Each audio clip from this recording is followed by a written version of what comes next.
Good morning. It is my privilege to be with Mark Hattas today, and I met him quite recently.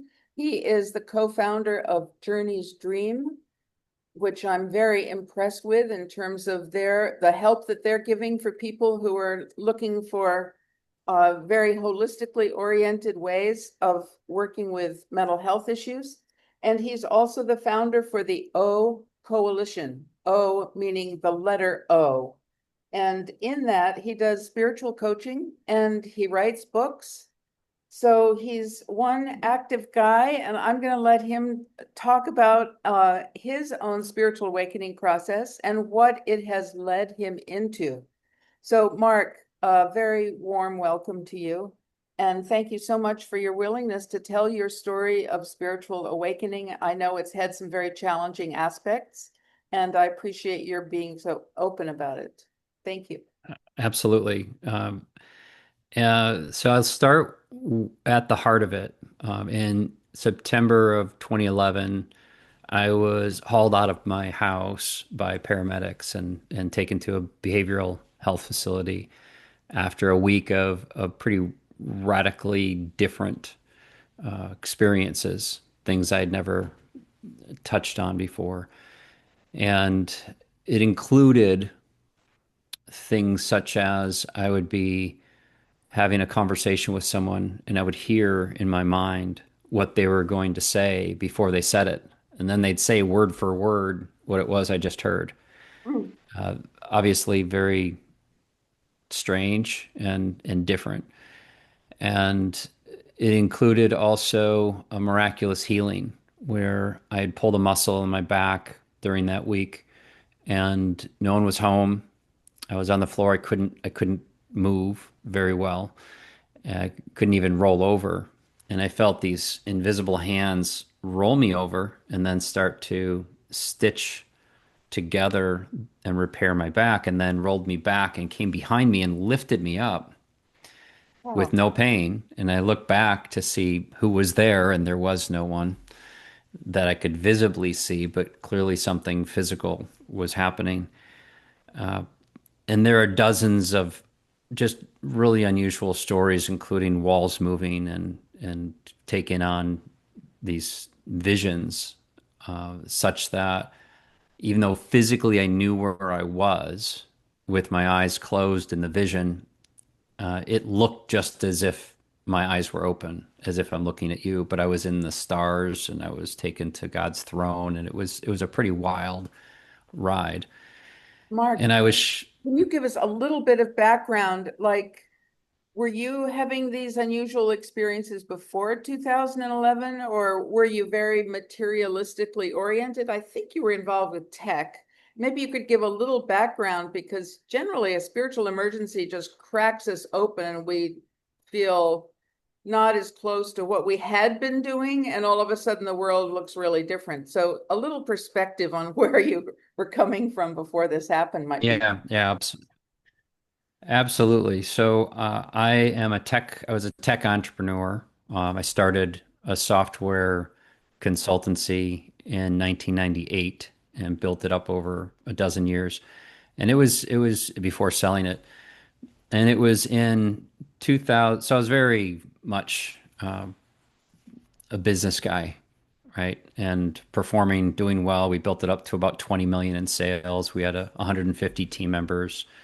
I was the CEO of the company and founder, and my partner that came in later. We just hit it off, had a great time.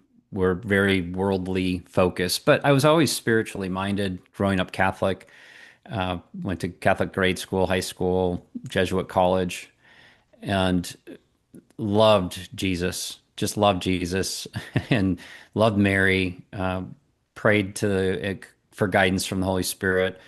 But I was very much like a nervous young man at the time and not feeling adequate, wanting to be perceived as successful and do everything I could to secure finances. I was very nervous about not having enough.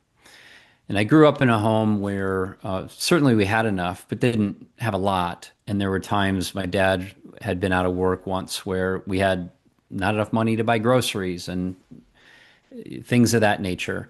So it was a challenge for me to see other people who were doing well as I was growing up and thinking, well, what's going on? Like I don't want to struggle. I want to succeed. And I remember praying um, in the sixth grade when my dad was out of work and we had that challenge with the grocery money. And I said, "Hey God, if there's a way that I could retire by the time I'm 40, that would be pretty cool because I don't want to deal with this, in my life." And it was 38 years old when I actually sold my interest in the business. It was just before 40. I didn't connect that at the time. There was a hindsight like, "Oh, wait, I prayed for that in sixth grade." And I didn't understand in sixth grade what retirement was. No, and I'm not retired, nor am I interested in it. I love working, I love contributing. But at the time, there was a very fearful based prayer. Well, as the years progressed and my prayer life deepened, I learned at some point just to surrender because I realized every time I prayed, things would go well.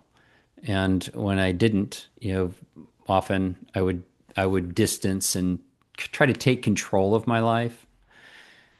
So in 2006, right? So 5 years before this whole spiritual emergence, I was in my office and I heard this inner voice say, "Mark, it's time to sell the business and become a priest." Oh, And I laughed because I was married with five kids, still married, and still have five kids. But I laughed because I couldn't become a priest because I was married in the Catholic Church. So, and I didn't know how to sell the business. So I just said, "Hey God, if this is you," because it was the first time I'd ever experienced anything like that. "If this is you, show me the way. I don't know how to do either one of those." And very quickly, some things progressed where we hired somebody that set in motion a chain of events that led to the sale of the business, actually. And it was in 2010, 4 years after that first insight, that I heard that same voice, the voice of God speaking inside me, that said, "Mark, when you get back to the office, go offer to buy your partner out." And I did. And during the conversation that lasted an hour or so, he said, "Well, tell you what, how about if I buy you out?" So it flipped. And I said, "Well, what would that look like?" And he told me, and we came to an agreement. wow. And And you it were about was 42 at that time then, Mark? 38. Oh, sorry. Okay. Yep. Yeah, I think yeah, 38. I was born in 72. Okay. So that then led to, within a short period of time, me really being out of the business day to day. And even though I stuck around for transition, and it was during that year, so that was the end of 2010. So then 9 months later was when I ended up in the psych ward, right? Now, during that time, I took a 16-day trip to Israel and toured the Holy Land, and miracles happened there. I mean, I connected with Jesus in ways that it was just absolutely extraordinary. In fact, one experience my friend Israel and I had, his name was Israel, and we were looking for the place where the Holy Spirit came to the disciples after Jesus had passed and and resurrected, and so we were reading Acts in the Church of Dormition in Old Jerusalem, where we thought, well, it's got to be around here somewhere. And so he started reading it, and while reading it, in this enclave, the wind started to swirl. And Oh, I don't know where the wind even came from, but the wind started to swirl inside the building wow. and rushed against our cheeks as we're reading this. And so things like that, and there were many while we were there. It's just God is here. Like there's a presence that was just so alive. And that was a handful of months before I had gone through this mental health crisis, which turns out was a spiritual emergency in hindsight. But at the time, I was diagnosed with bipolar I disorder and told I'd never get well. In 2011, this was happening, and that I would be on medication most likely the rest of my life. And Mark, I don't know if this is too intimate a question, but can you tell us what catalyzed your actual admission into the hospital? Because it sounds like you were, a guy who was very successful and traveling with a friend and having great experiences. And then all of a sudden you're in a hospital. It doesn't quite hang together for me. Yeah, so it was months later. So that was I was in Israel in February, March of 2011. Um, and then it was August, September when I had the hospitalization. So the way it started was I was at the week leading up to the hospitalization. I was at a golf outing and I started just to have these synchronicities happen. I had been doing significant prayer work. I was thinking of all the people in my life, and I would sit for hours and think of all the people in my life who I held any grievance toward or judgment, and I was just releasing, like, hey, I release that. Any judgment I hold for so and so, I would just release. I was just really at the time leading up to this, in a deep state of prayer. Um, and then these experiences started to happen. So I remember being at this golf outing and just seeing the synchronicities. And then the next day, I was inspired to, like, I don't have the sequencing right, but I was inspired to call my mom and say, "Hey, would you come to this book meeting?" Because I was writing a book, and she agreed. And I had this sense like the Lord told me to call her, and she came downtown, and we're at this business meeting with my publisher and an editor, my mom, and myself. And I'm sharing these stories about St. Teresa Little Flower, because my mom would pray to St. Teresa Little Flower and have these miracles happen. And I was telling the story, and suddenly the room filled with the aroma of roses. Oh, And I remember my publisher, she said, "Do you smell that?" It's like, yeah, we all smelled it. It was just as if thousands of roses were in the room. It's like, and that was while I was telling this story of St. Teresa Little Flower. And then I told a story about Father Ranella, a priest friend of my grandparents. And he used to smoke this pipe and it had a very distinct smell. And I was telling this story, and suddenly the room filled with the pipe smell. wow. And it was consistent, though, with other experiences I was having. It's like just these strange experiences kept happening. So as the week happened, I was taken through at least a dozen quote unquote exorcisms because it was mental, right? It was a mental idea that I had this deep fear of possession. And so during that heightened spiritual process, God was bringing, I think, into my awareness this hidden part and then guiding me instead of like thwarting out this darkness. It was to be in union with God in the presence of love and have God deal with it, right? And so it was this letting go and this surrender of the idea that I could be possessed, which is ironic because after the hospitalization, some friends of mine who I'd gone to Israel with, one was a Baptist pastor who led the trip. There were about 30 of us.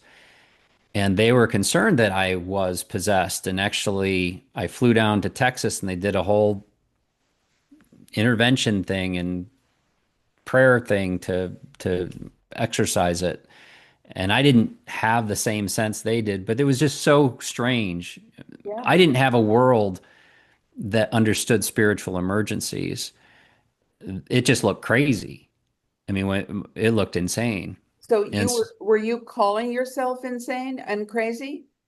no, I was just having a great time. I thought it was amazing.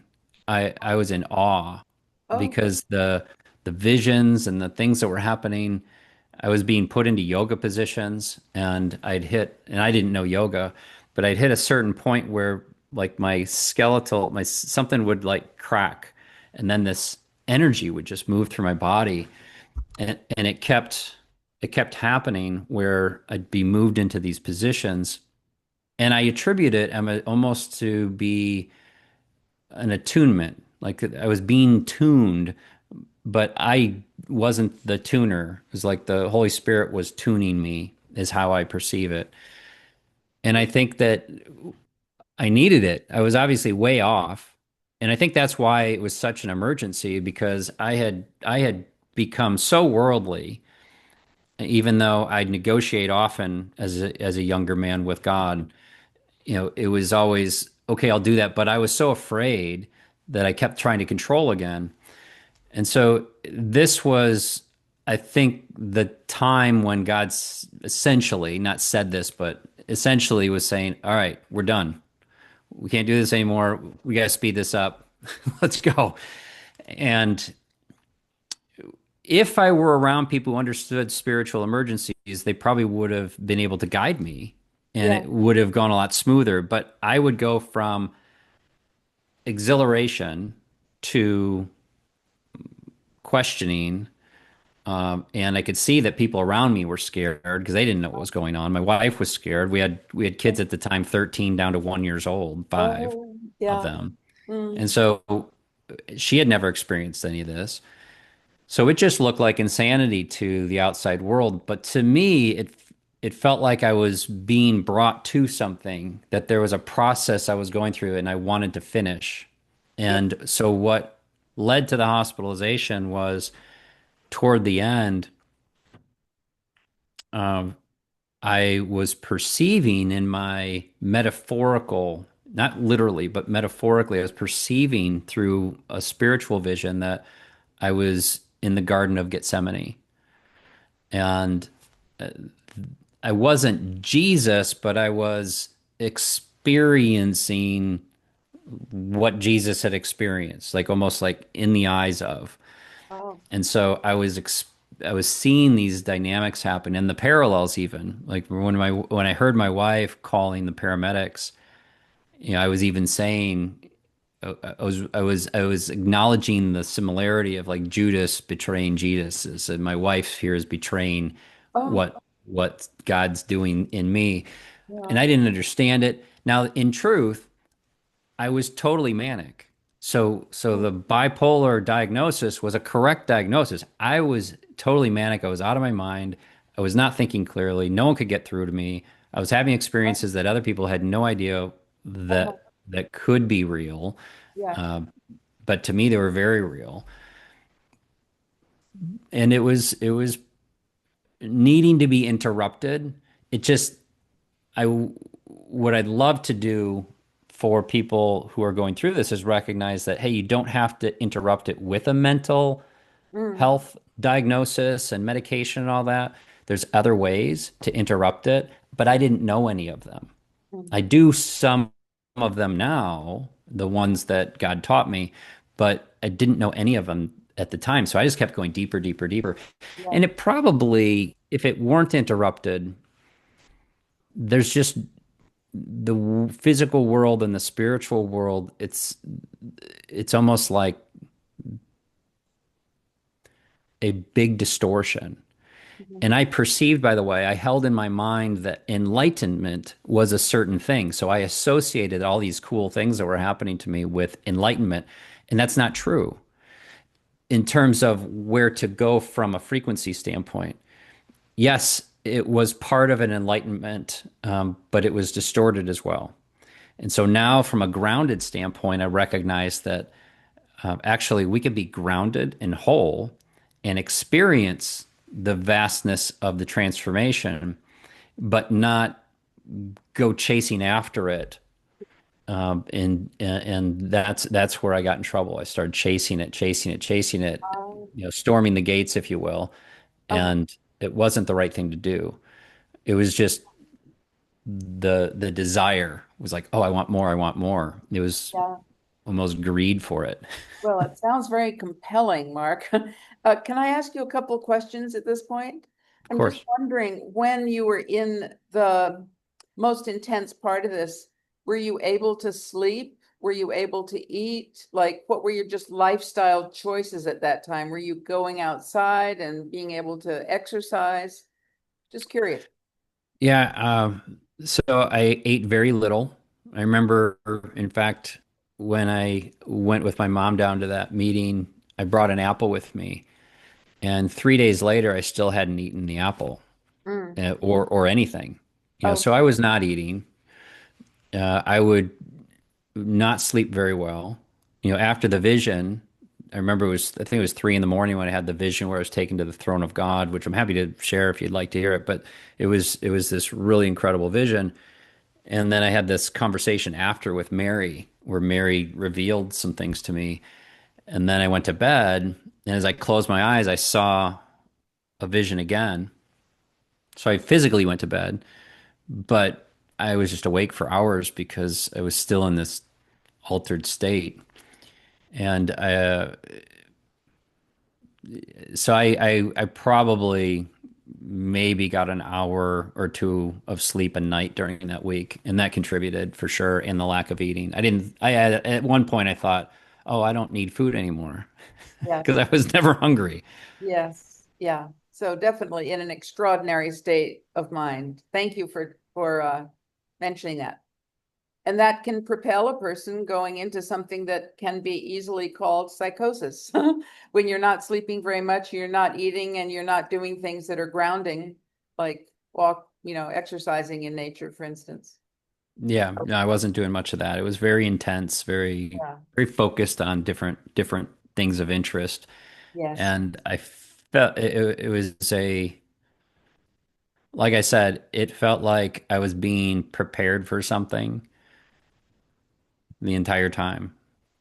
So I understand the visions are probably very awesome, and but just in the interest of time, can we just progress a little bit into, how you thought about yourself when you were all of a sudden in a psychiatric hospital, and you've shared the diagnosis with me, but if you could go into the diagnosis, like how you thought of yourself in that interface with psychiatry, and then how you came to be the man you are today.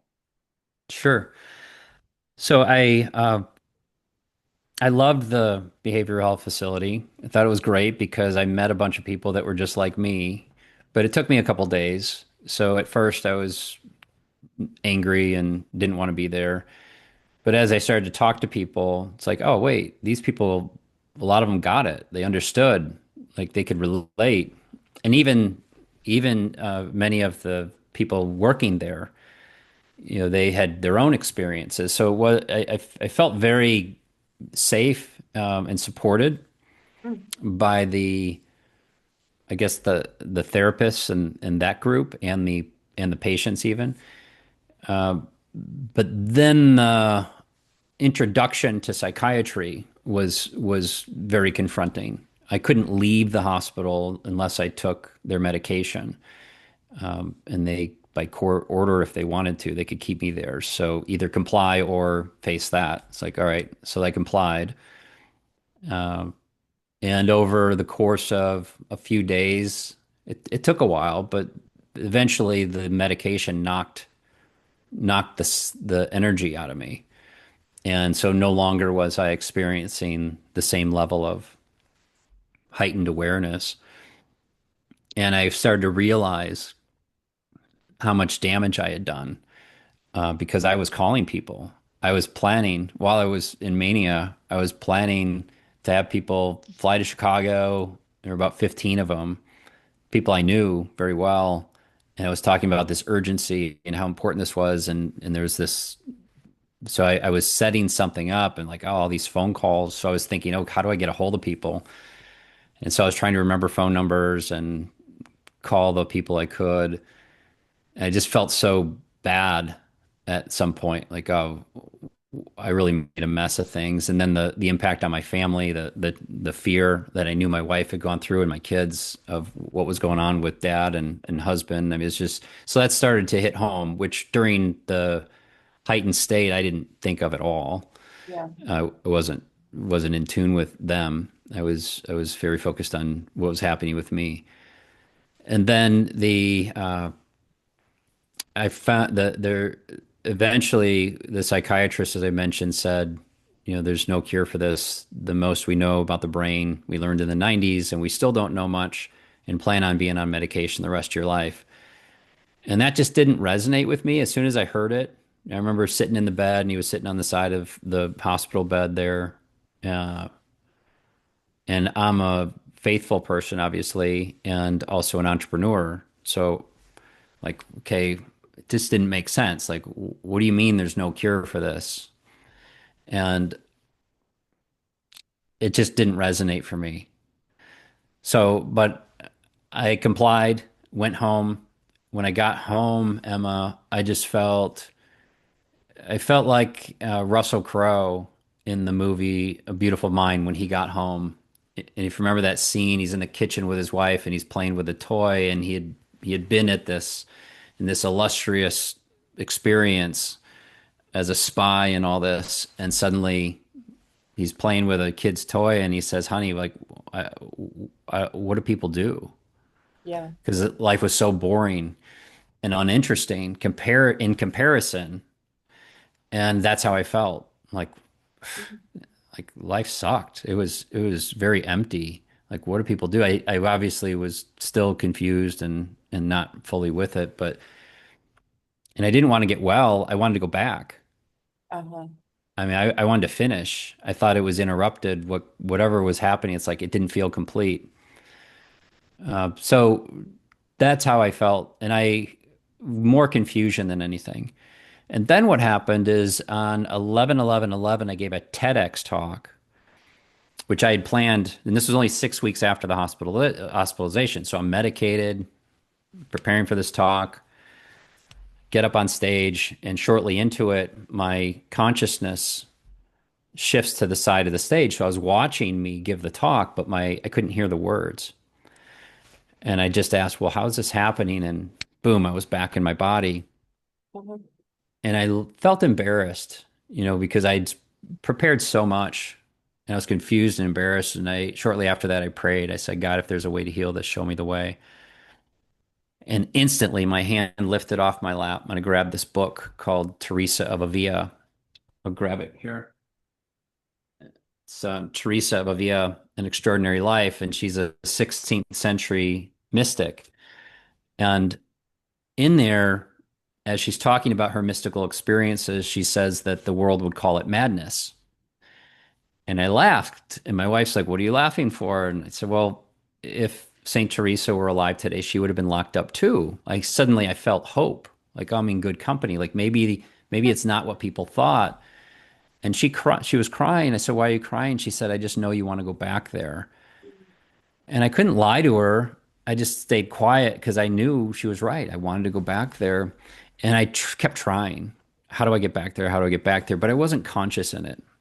I would not take my medication, and then the symptoms would come back, and it led, to some other problems. I don't recommend that without doctors' support. But you got to find doctors who believe what you believe. And I had a doctor then that was an allopathic doctor, just changing medication. And for 3 years, I went in and out of the hospital. But along the way, I found these tools from Dr. Michael Rice. He introduced them to me, and they really helped. They helped me navigate my fears. They helped me navigate the repeating patterns and the cycling that happens in mania, where an idea can get tighter, tighter, tighter until it's pretty much going to happen. And so, how do you interrupt those cycles? And he shared that they all came from Jesus, the Aramaic recognition of what Yeshua had taught is what he taught. And Michael had been a priest, like an Eastern Orthodox priest or something like that. And so he had come across these and started teaching and found that people just had miracle after miracle after miracle. And told me, he said, a lot of people with bipolar, when they practice these, the symptoms tend to go away. Wow. I'm like, well, that's interesting. So I went and learned that, uh, mastered it really. And along the way, as the promises are in the Beatitudes, an inner activation happened. And I started to get these divine insights. to lead to my health and well-being. And eventually, after hitting a low in 2014, I finally fired my allopathic doctor and went and found integrative and functional medicine doctors, people who looked at the whole body. And it was the first time in my life. So it was 3 years after the first hospitalization that someone did real blood work to see, well, what was going on inside my system. And so I started to get my gut healthy, get the nutrients to my brain because my body wasn't processing nutrients properly. And there was an imbalance that's real. It's often real, but it doesn't mean that's the cause. Like Yeah, the cause, I think, is spiritual, a spiritual division that leads to choices that allow for someone to get out of whack. And yeah, so so the reparation process was not just the physical reparation, but also the spiritual part is what helped me sustain it. And eventually I got completely healthy off all the medication. The doctor telling me to get off the medication. I got off the medication. I've been off since 2015. And so it's been a while. And the world that opened up to me as I continued to practice these beatitudes in a healthy state was incredible. Um, and if you'd like, I could share that story of where that led with the books and everything, unless you wanted to go somewhere else. well, no, I mean, clearly you have a very strong sense of life purpose, maybe from the very, very beginning, Mark. So that's nothing new, but something sharpened as you became healthy. And Yeah, as you were practicing the Beatitudes and doing the reading that came from the man that you so trusted, Dr. Michael Rice, I think I've got right. that right. And so I'm just curious, what did you have a shift in your life purpose at that particular point? Like a So not, redefinition or yeah, reevaluation? yeah, yes and no. So I wanted that. And this is really important for anyone going through a spiritual emergence. Don't rush your purpose because chances are you won't land on the purpose. Uh, Go through the process. And so I wanted it. It's like, because I was a business guy, it's like, well, I need to have a purpose in the world and I wanted to create something. I didn't want to be a Jesus guy. So it's like, well, how can I take the Jesus out of it at the time and do something in business because that's where I'll get money. And there was this mind twist. So I kept trying to figure out, well, how do I take this stuff that helped me get better and do something in the business world?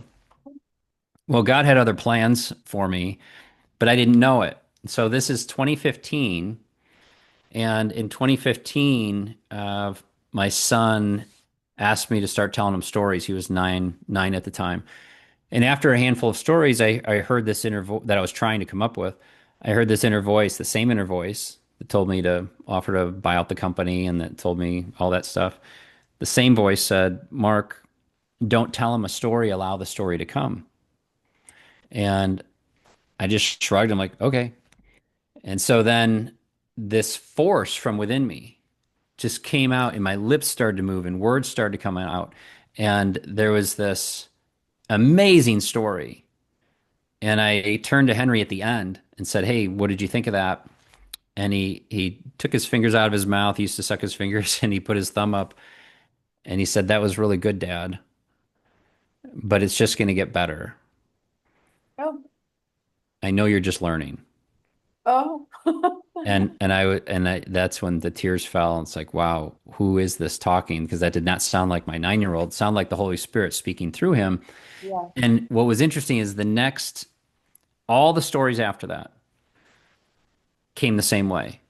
Ah, It was as if God was speaking through me, and we all knew it was different. And I recorded them. I still have them.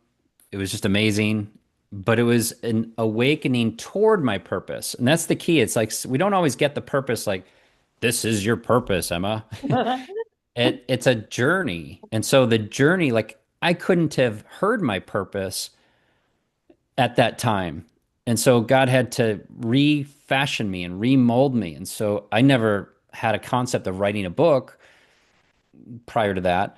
But that storytelling led to coaching and using the same gift that was nurtured with my son into these coaching conversations. And after about a year of that, God said, Mark, take out a post-it. I had these big post-it cards and write these down. And so I wrote down these 14 numbers with chapter prompts. I didn't know there were chapter prompts, so I just wrote down these words. And then I heard, okay, now go to the basement and record it. So I took my phone and recorded it, and I just recorded. 90 minutes later, I had my first book, which is called Awakening the Optimal Leader. And I, of course, I had to go through editing, but the raw material was there. It was a really good story. And it took the 15, 16-minute stories that I had told Henry and then developed with the coaching to now a 90-minute story, which is the longest story I told. It's like, wow, that was really cool how that hung together. And then God led me to write books. So I've got, I think, 9 books now. And it was after this maturing process that I got the Lowly Prophet and the O Coalition series. And it was in 2023 in February, God said, Mark, and I'm hearing God when I say that, it's not like I hear an outer voice. It started, and this is really important too. Like people say, well, they hear God speak. It's like, well, what does that mean? It went from me being me, and God's out there, and I'm talking to this God that's out there, and somehow, feeling like empty or abandoned or whatever, to suddenly like, hey, when I prayed to the Holy Spirit for guidance, there'd be this answer that kind of came often in the world. And then it happened that the spiritual emergence happened in 2011. And then these stories start to come. Obviously, I had heard the voice before, and that voice that seemed like a separate voice that would be, or, a God out there, suddenly God's like in here with me, very, very close, but still separate. And then what happened with this thing with Henry when he asked me to tell the story, and I said, okay, and it came up, it's like, oh, now God's coming through me, right? There's the source of life, the power of God. It's like that's not something that I was doing. It was just happening, through me. And then as these I would say distortions Mhm. in me got unwound by the Holy Spirit continuing to guide me and continuing to do what I call integration, then that God that was in me but still separate became as I was. Like I became that from a consciousness standpoint. We are all that, right? We're made in the image of God. So Yes. we are made in that image. But this was a different experience. And as I started to read the Gospels, it's like, wait, Jesus was teaching this and I was practicing Beatitudes, and the Beatitudes say the whole thing is right there. It's like, no, there's this integration that starts to happen until I and my Father, as Jesus called it, are one. It's Yes. like, well, now as you are one with that, well, then it's a very different life experience. Suddenly, awe is restored, and purpose does come online, but we're moved toward that purpose. And so you can see my writing kind of developing. And then I got the purpose, which is to bring these resources out into the world and create a safe haven for people to come and practice. It's like more people need to know this. And it's not about mental health, although people who have mental health challenges can find inspiration of their own healing path. But that could be physical health. It could be an addiction. It could be a loss of a relationship. It could be anything, a career thing, because it's about, well, how do we collapse the divisions so that we are restored in the wholeness? It's like the restoration of the garden of Adam and Eve, Yes. who are cast out of the garden. It's like, well, we're called to that restorative process, and God gives it to us, and Jesus gave it to us, and the Holy Spirit guides us. It's like it's all right there. And so it's very exciting. And I see that progression happening until 2023 as the integration's really strong. And God says, well, Mark, I want you to write The Lowly Prophet. I said, okay, what's that about? And I get the whole download about what the story's about. And I hear start writing in 3 weeks and schedule 5 hours a day for 30 days. And I did right away because, and I want to make this clear too about spiritual emergence, because some people hear, well, it sounds like you're a puppet on a string, like you're God's puppet. It's like, Yeah, you would perceive that if God were out there. But when you invite God fully in and you go through the collapsing of the divisions, you're no longer a puppet on the string in that regard. And you wouldn't even use that language. It's like you are that. So it's like, well, who's talking then? Well, it's still God, for me anyway, from the sense of something much more vast than the individuated part of me, right? It'd be like if we're all one body and my pinky, the pinky as an egoic pinky might say, well, I'm the boss, I'm in charge. It's like, yeah, right. You don't know most of what's going on in this system. You're doing the pinky thing. Right. And it's like that. It's like, okay, so we all have our parts, and there's billions of us, and there's trillions of life forces out there, but they all come from the same core source. And it's like if we rest in our part, then we can play that part fully. And we're playing that part as one, no longer striving, but just whole. And that's how this book, The Lowly Prophet, came. And I remember some transformations that happened in preparation during those 3 weeks. And when I sat down 9 days later, I had The Lowly Prophet. Yeah. And it was definitely God wrote the book, and I was the vehicle through which God wrote it. And I wrote the book Yeah. um, Both. as one with God in that experience. And so there's this coming together, and that which comes together, it becomes very difficult, impossible probably, to deny that, because it's like as soon as there's any tension now, I go to the Beatitudes, like, wait, I feel off, and I'll breathe and I'll allow for the emotional release, and I'll let go of trying to control something or have it be my way, and I'll move into a surrendered state. And then there's just another layer, another subtlety of integration. And as these integrations continue, I imagine at some point, I'm not there, but we'd get to a place where we're like Jesus was. And that's what he prayed for us. He's like, that's what he wanted for us and his disciples. Like, hey, practice this stuff. And I think that's what he did with Peter when he said, upon this rock, I'll build my church. It's like, he recognized that moment, Peter got it. It's like, that's it. He's there. And so upon that rock, I'll build my church. Well, that rock is within all of us, Got it. and he's showing the other followers like, hey, you see that? That's an example. Yeah. Now get there with me. Like, let's do this together. And the high priest prayer is such that he's asking, like, hey, God, can you give this to everybody? Like, how do we have everybody have this restored relationship with you? Because it is incredible. And that's all I want to do with this book. And God shared with the lowly prophet. It's the first of 11 books in that series. There's a few series apparently that are going to be coming for children and high schoolers. These are adult, and there's programs with them. The characters in a fictional novel go through the Beatitudes. The course is free, in the book. So when you get it, there's a QR code. You can go through the material, and it teaches the Beatitudes, and then you can see the examples and the characters.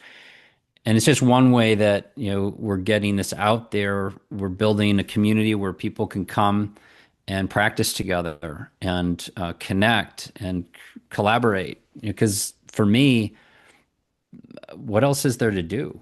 Like if until you're fully on path with your awakened self, like life is meaningless without it. Well, In yeah. contrast, Yeah. In contrast. in Yeah. contrast. Not that there So, wasn't meaning there before, but it's so different today. yeah. So, Mark, this is such a beautiful story, and I'm feeling such gratitude to you for telling so much of your story and intimate parts of it. I just wanted to ask two other questions, and that Sure. first is, do you feel that awakening is happening more and more now with increasing number of people around the world?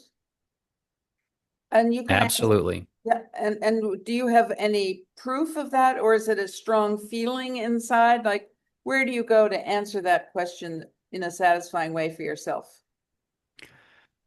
Okay, so this will be strange for some people, and it was during that week in 2011 that I was manic, right? Mhm. So take it with a grain of salt.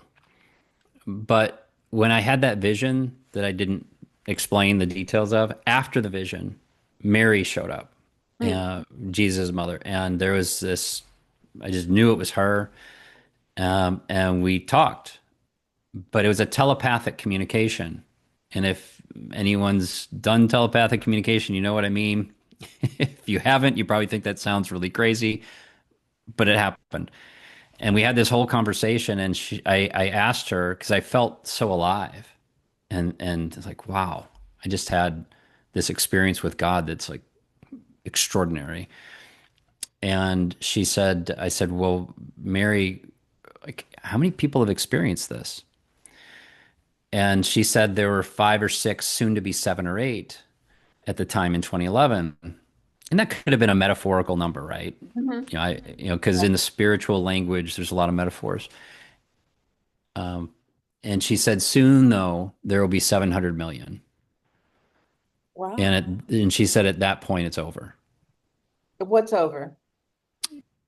What God's bringing on this planet is impossible to stop.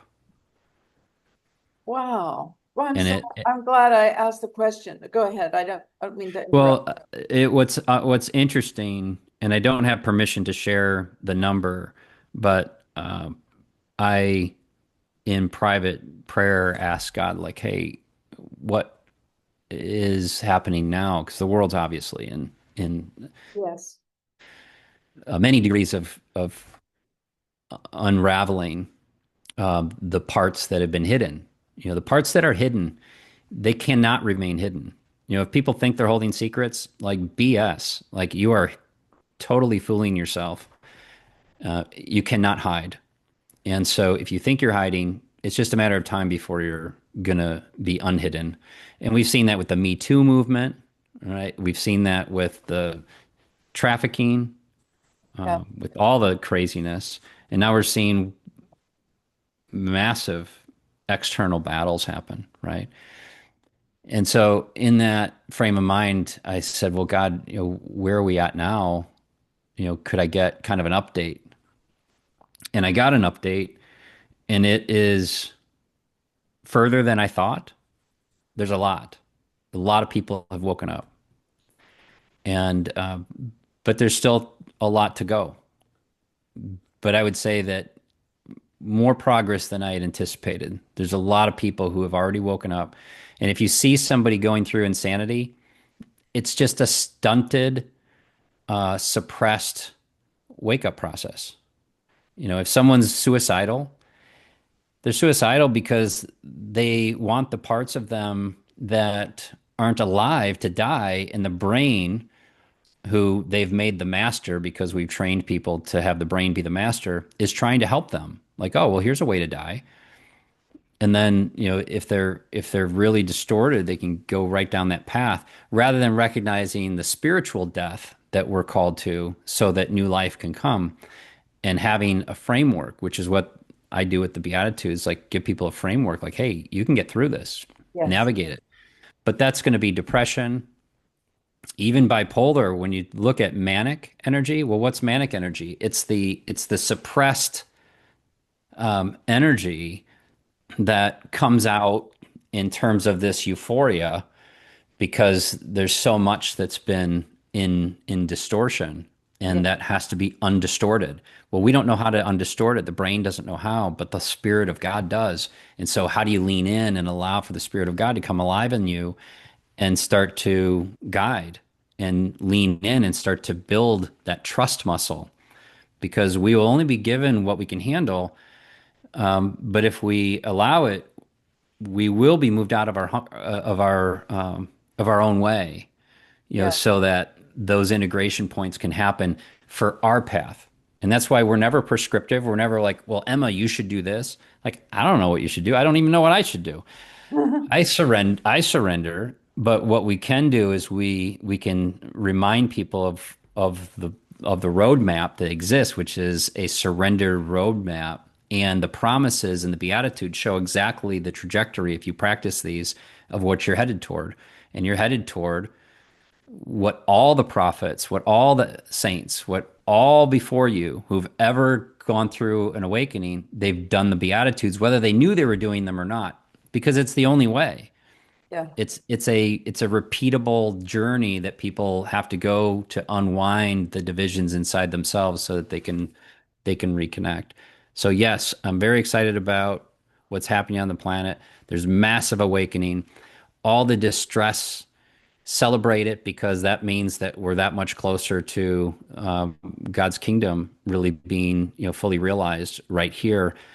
And unfortunately, it can look pretty ugly at the time, but if we stay present, we're promised not a hair on your head will be touched. Well, what was that promise? That was someone who was aligned with God, Mhm. right? Even back to Noah, God flooded the earth and snuffed everybody out, all life forms except for Noah, his wife, his sons and their wives, Yeah. and then the animals. It's like because he was the only guy who got it, Yes. and everybody else had lived such a distortion. And so we're headed in that time. Like if you're wanting to navigate through the chaos right now, go to God, and you will be navigated through. It doesn't mean that you'll live till 150. We don't know. That's up to God's will, but it will be aligned with God's will. And I promise you, the biggest fear that I've seen people have is they're afraid that if they do surrender, that they won't be able to do what they want to do, and that they'll have to do what God wants to do. It's like when you integrate, your will is one with God's will, Mm. and you will find awe and joy and fulfillment, not from an outcome, but from a presence. So you've basically answered also the other question I was going to ask, which is what advice do you give to people? And I think you've given us a tremendous amount of perspective on what's happening now and what can help people if they're having a struggle, and also how they might be able to help other people if other people are struggling. So, Mark, I'm going to come back to you if I can do a multi-speaker view, a gallery view, and just thank you from the depths of my heart for just telling us your story and the story of your family in many ways as well. I think it'll be extremely helpful for a lot of people. And I just appreciate your humility and your willingness to speak. And underneath the video, which will be posted on YouTube, I'll be putting links to you and to your books so people can follow if they choose to. So Wonderful. thank you very much. You have any final words you'd like to share? I really appreciate what you're doing. It's a powerful testimony, to express, these kinds of things. And your story and my story and whoever's listening, your story, they're all different. And just like every snowflake is different, every person's different, every unwinding is going to be different. And that's why I want to emphasize that not that therapy is a good or bad thing, but if someone's not leading you to practice connecting more fully with the divine, they're never going to help you get well. It won't, it's impossible. And so and whatever you call that, right? The divine, God, Yeah. whatever you want to label it, it is what it is. But if someone's not leading you to that, you will never get well. It is essential to healing. You could temporarily get healthy in the world's appearance because you'll be balanced through a series of medications or for a time. But this is critical. A critical part of health is this spiritual integration.